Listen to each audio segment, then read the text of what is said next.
भगवान श्री राम ने आपको कहा है कि आप नाकारे और निकम्मे हो जाइए और जनता को अंधेरे में रखिए, बिजली ना दीजिए। यह क्या भगवान श्री राम ने आपको कहा है? यह शिक्षा आपको भगवान श्री राम ने दी है? ये नारे देश को आजादी दिलाने के लिए है। ये नारों के पीछे अपने गुनाहों को छिपाने के लिए नारे नहीं है, मैं कहना चाहता हूं माननीय। और आप क्या कर रहे हैं? आप इन नारों के पीछे अपने गुनाहों और अपराध को छिपाना चाहते हैं। वंदे मातरम का मतलब क्या है? वंदे मातरम का मतलब है मातृभूमि की वंदना।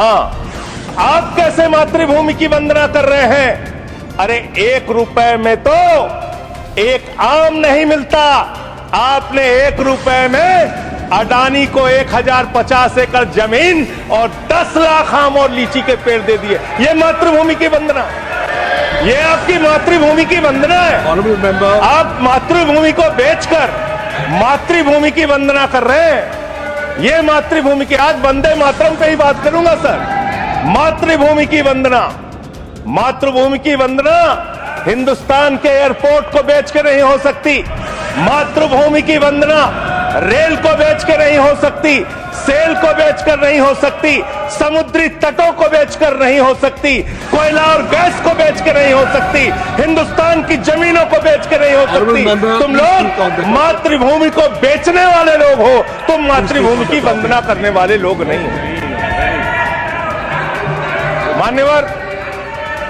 मान्यवर, वंदे मातरम पे ही सुनिए। आज वंदे मातरम के अलावा कुछ बोलूंगा ही नहीं।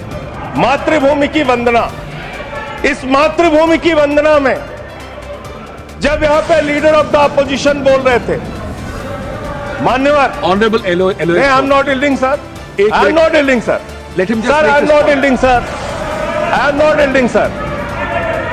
जब लीडर ऑफ अपोजिशन बोल रहे थे, ऑथेंटिकेट इट प्लीज देन। जब leader, sir I am not yielding, sir I am not yielding.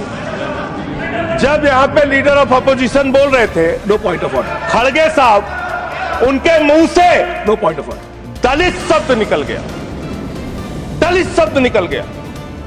पूरी की पूरी भारतीय जनता पार्टी हाउस में खड़े होकर विरोध करने लगी। दलितों से इतना चिढ़ है आपको? क्या दलित भारत माता के बच्चे नहीं? क्या पिछड़े भारत माता के बच्चे नहीं?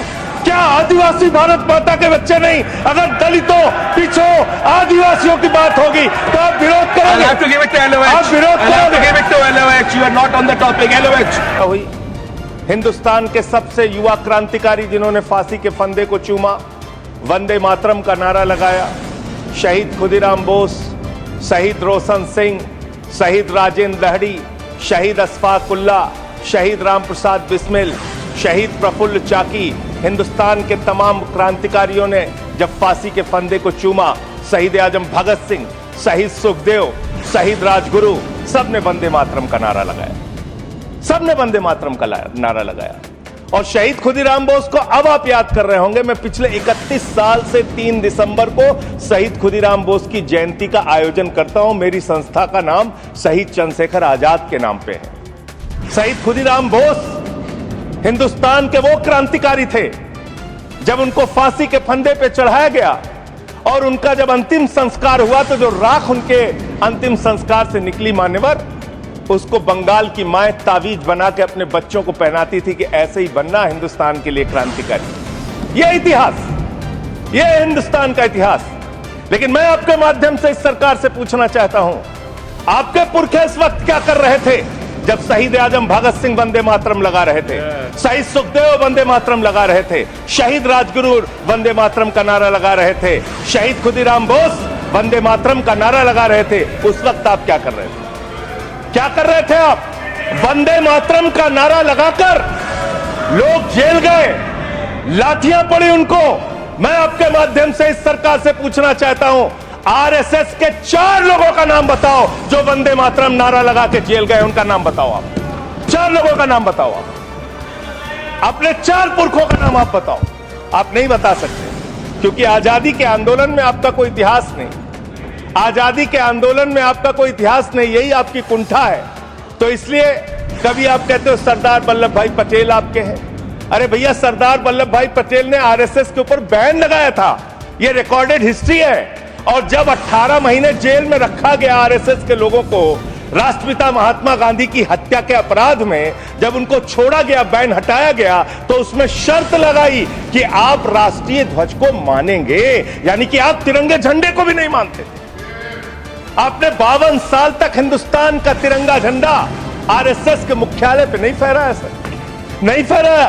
और 3 लोगों ने आरएसएस के मुख्यालय पर जब ये झंडा फहराया, उन तीनों के नाम मैं पढ़ रहा हूं, विजय, उन्मत्त, दिलीप, इन तीनों लोगों के खिलाफ आरएसएस ने एफआईआर दर्ज कराई। किस अपराध में? कि हमारे दफ्तर में तिरंगा क्यों फहरा दिया। और कितने साल तक मुकदमा लड़े? 13 साल तक मुकदमा लड़े। यह है आपकी असलियत। आप तिरंगे का विरोध करते हैं, भारत के राष्ट्रीय ध्वज का विरोध करते हैं। जो लोग तिरंगे और राष्ट्रीय ध्वज का विरोध कर सकते हैं, वो भारत माता के सच्चे सपूत नहीं है, वो नहीं है हमारे निगाह में। ये अमेरिका हमारे भारतीयों को बेड़ी में बांध के अमृतसर में उतारा था सर, और आपने आपत्ति नहीं की। आप कह रहे हैं मेगा मीगा मागा, वहां कर रहे हैं मेगा मीगा मागा, मेगा मीगा मागा, और वो अमेरिका आपके साथ ऐसे विश्वासघात कर रहा है। कर्नल सोफिया कुरैशी को कहा आतंकवादी की बहन है।